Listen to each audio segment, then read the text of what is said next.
Welcome है are के study channel में। आज हम यूपी बोर्ड क्लास 10th के एसएसटी का पेपर एनालाइज करने वाले हैं, जो कि आपके 2024 के प्रश्न पत्र में कैसा एसएसटी का पेपर आने वाला है उसके बारे में आज क्या करेंगे, डिस्कस करेंगे। तो स्टार्ट करते हैं आपका एसएसटी का पेपर एनालाइजेशन। ठीक है, तो आपका ये जो मैंने आपको ये पेपर लिया है ये है आपका 2023 का ही क्या है ये पेपर है। ठीक है, तो सबसे पहले देख लेते हैं। आपको 3 घंटे 15 मिनट मिलता है पेपर करने के लिए, और जो आपका पूर्णांक है वो जो आपका पेपर है वो 70 नंबर का आता है। 15 मिनट जो आपका है वो 15 मिनट आपको प्रश्न पढ़ने के लिए मिलता है। ठीक है, सभी पहला है आपका निर्देश पढ़ लेते हैं। तो सभी प्रश्न आपका क्या है, अनिवार्य है। प्रश्न को 2 खंडों में विभाजित किया गया, खंड अ और खंड ब में विभाजित किया है। जो खंड अ है 1 से लेके जो 20 तक बहुविकल्प प्रश्न है उसको आपको OMR सीट में क्या देना होगा, इसका उत्तर देना होगा। ठीक है, अब बात करते हैं खंड ब की, बात कर लेते हैं। तो खंड ब में वर्णात्मक प्रश्न है। इस खंड में वर्णात्मक ए और वर्णात्मक 2 तथा मानचित्र संबंधित 2 प्रश्न पूछे जाएंगे। खंड ब में सभी प्रश्न करना अनिवार्य है। ठीक है, और इसमें आपको मानचित्र भी ऐड किया गया। अब चलते हैं इसके पेपर की तरफ। वही आपको ये वाली बातें इंग्लिश में ट्रांसलेट करके दिया गया है। अब बात करते हैं खंड अ। ठीक है, तो खंड अ में आपके बहुविकल्प प्रश्न दिए होंगे जिसको आपको OMR सीट पर देना होगा। तो पहला प्रश्न देखिए आपके सारे क्वेश्चन आपके 4 SST 4 खंडों में विभाजित है। चारों से 5-5 क्वेश्चन पूछे जाएंगे। ठीक है, तो ओटो वॉन बिस्मार्क का संबंध किस देश से था। ठीक है, तो आपको 4 ऑप्शन मिलेंगे। इसमें आपको चारों में से किसी एक पर क्या करना होगा, टिक करना होगा। इसी तरह आपका ये इंग्लिश में दिया होगा, इंग्लिश वाले बच्चों के लिए। ठीक है, तो इसी तरह आपका ये देखिए आपका बहुविकल्प दे रखा है आपका इतिहास से। हूँ थोड़ा बड़ा, अब ये देखिए। ठीक है, नेपोलियन बोनापार्ट की पराजय कब हुई थी। ठीक है, निम्नलिखित में से कौन सी संगीत सूची का विषय है। ठीक है, ब्रेटन वुड नामक संस्था निम्नलिखित में से कहाँ स्थित है। इसलिए आपको 4 ऑप्शन मिलेंगे। ठीक है, स्वराज मेरा जन्म सिद्ध अधिकार है और इसे मैं लेकर रहूँगा, ये किसने बोला था, तो ये बाल गंगाधर तिलक ने बोला था। ठीक है, जो आपको SST में बहुत आसान और आप जो पढ़ के गए होगे वही MCQ आते हैं। ठीक है, वो ही बच्चे MCQ नहीं कर पाते जो पढ़ के नहीं जाते हैं। ठीक है, और पूरे चैप्टर को आप रीड कीजिए। SST पढ़ने का सबसे आसान तरीका यही है कि आप MCQ करने का सबसे आसान तरीका कि आप जो SST के जितने भी चैप्टर्स हैं या किसी भी सब्जेक्ट का आप MCQ की तैयारी कर रहे हो तो आप चैप्टरों को आप पढ़ो। ठीक है, 1 बार 2 बार 3 बार पढ़ोगे तो आपके दिमाग में वो क्या हो जाएगा, बैठ जाएगा। तो आप ऑप्शन देखोगे, देखते हो तो आपको पता चल जाएगा कौन सा ऑप्शन आपका करेक्ट है। उसके बाद ये देखिए आपका पॉलिटिकल साइंस से पूछा गया है, सिविक्स से। भारत में मताधिकार की आयु क्या है, 21 वर्ष, 20 वर्ष, 18 वर्ष, 25 वर्ष। ठीक है, इंग्लिश वाले बच्चों के लिए भी दे रखा है। अब देख लेते हैं यहाँ पर, आपका छोटा कर देता हूँ इसको मैं थोड़ा सा।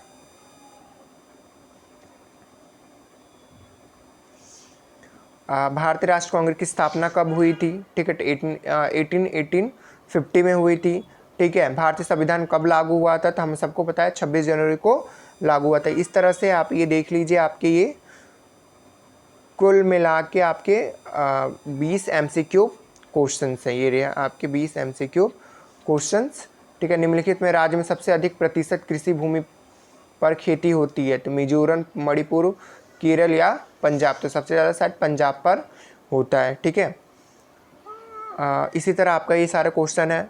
मानव विकास की दृष्टि में निम्नलिखित में से कौन सा देश भारत से सबसे बेहतर स्थिति में है, तो शायद मेरे ख्याल से श्रीलंका सबसे बेहतरीन स्थिति में है। ठीक है, निम्नलिखित में से कौन सी गतिविधियाँ प्राथमिक क्षेत्र के अंतर्गत आती है, खनन, भवन निर्माण, बर्तन बनाना या सिलाई। तो खनन, बर्तन बनाना, आपका बर्तन बनाना हो सकता है, आपका आ सकता है। ठीक है, मैं कंफर्म नहीं हूँ, आप बताइएगा कमेंट में कौन सा आंसर सही है। ठीक है, इस पर आप बात करते हैं। आप ये रहा आपका। अब बात करते हैं खंड बी की। तो खंड बी में वर्णात्मक आपका 2 टाइप का, एक फर्स्ट हम देख लेते हैं। तो इसमें आपको निम्नलिखित प्रश्नों का उत्तर प्रत्येक लगभग 80 शब्दों में दीजिए। तो आपको मिलेगा इसमें आपका ये अति लघु प्रश्न, लघुपुत्रीय प्रश्न है इसमें। ठीक है, सब में आपको ऑप्शन मिलेगा, जैसे फ्रांस की क्रांति के मुख्य कारण क्या थे, अथवा नमक सत्याग्रह से आप क्या समझते हो। तो इन दोनों में से कोई एक क्वेश्चन करना है और आप एक क्वेश्चन करोगे तो उसके लिए आपको 4 मार्क्स मिलेंगे। ठीक है, ध्यान रखिएगा, आप दोनों प्रश्न करोगे, अगर आपका सही होगा तो ये आपका टाइम जाया कर रहा है। ठीक है, आपको सिर्फ एक ही प्रश्न के लिए आपको नंबर मिलेगा। अब दूसरा प्रश्न क्या है, आप देख लीजिए। किस प्रकार लैंगिक भिन्नता से राजनीति को प्रभावित किया जा सकता है, संक्षेप में लिखिए। अथवा सत्ता की साझेदारी लोकतंत्र की आत्मा है, इस कथन की विवेचना कीजिए। इन दोनों में भी आपको ऑप्शन मिला है, कोई एक प्रश्न को करना है। तीसरा प्रश्न देखिए, खनिज के संरक्षण की विवेचना कीजिए अथवा भारतीय अर्थव्यवस्था में वैश्वीकरण के महत्व की विवेचना कीजिए। इन दोनों में भी आपका क्या होगा, इन दोनों में भी आपको ऑप्शन मिलेगा, इन दोनों में से कोई एक करना होगा। अब बात करते हैं आपका चौथा क्वेश्चन की। चौथा क्वेश्चन आपका है, झूम कृषि की विशेषता की विवेचना कीजिए अथवा उपभोक्ता के शोषण के किन्हीं 4 कारणों की समीक्षा कीजिए। आपको इन चारों में से कोई एक करना होगा। अब बात करते हैं वर्णनात्मक। अब इसे हम दीर्घ उत्तर भी बोल सकते हैं, जिसको आपको 150 शब्दों में इसका क्या करना है, उत्तर देना है। आप जब भी क्वेश्चन आंसर्स करें एसएसटी के, तो आप टॉपिक बना के करें। टॉपिक जब हम बनाते हैं तो क्या होता है, हमारा जो आंसर होता है वो काफ़ी लंबा जाता है और शब्द जो होते हैं उसी में पूरे हो जाते हैं। ठीक है, जैसे कि 150 शब्दों की बात करते हैं तो कम से कम आप इसको 1.5 से 2 पेजों में करने की कोशिश कीजिए। ठीक है, जिससे आपको पूरे मार्क्स मिल सके, क्योंकि ये जो पूरा नंबर है कितने नंबर का है आपका, 6 नंबर का आपका एक क्वेश्चन है। ठीक है, अब देखिए पहला क्वेश्चन देख लेते हैं, लॉन्ग का या वर्णनात्मक 2 का। सविनय अवज्ञा आंदोलन से आप क्या समझते हैं, इस आंदोलन की सीमाओं पर एक संक्षिप्त टिप्पणी लिखिए। ठीक है, इसमें 2 प्रश्न पूछ लिया गया है। आप इस एक प्रश्न देते हो, ठीक है, तो 3 नंबर मिलेगा। दोनों प्रश्न देते हो, एक ही क्वेश्चन में आपको 2 प्रश्न पूछ लिया गया है, तो उसके लिए 2-2, 1 के लिए 3 और प्लस 1 के लिए 3, मतलब टोटल आपके 6 नंबर मिलेंगे। अब इसमें अथवा भी दे रखा है, भारतीय अर्थव्यवस्था पर वैश्विक महामंदी के किन्हीं 4 परिणामों का उल्लेख कीजिए। तो आप 4 परिणाम बताएंगे। अगर एक परिणाम बताते हो तो उसके लिए आपको 1.5 नंबर, अगर आप 4 बताते हो तो 4 बताते हो तो आपको कुल मिला के 6 नंबर मिलेगा। इसमें आपको अथवा मिला हुआ है, अथवा मिला है। हाँ, इन दोनों में आप छठा क्वेश्चन देखिए। छठे क्वेश्चन में भी आपको क्या करना है, अथवा मिला है। इसके लिए भी आपको कोई, इन दोनों में से कोई एक ही करना है, ध्यान रखिएगा।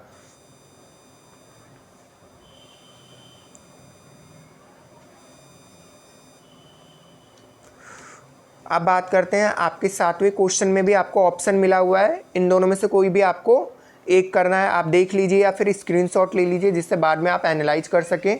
ठीक है, अब बात करते हैं आप मानचित्र का। जो आपका मानचित्र है इसको मैं पढ़ देता हूँ। निर्दिष्ट प्रश्न संख्या 9A तथा 9B मानचित्र से संबंधित है। ठीक है, तो एक आपका इतिहास से आएगा, एक आपका ज्योग्राफी से आएगा।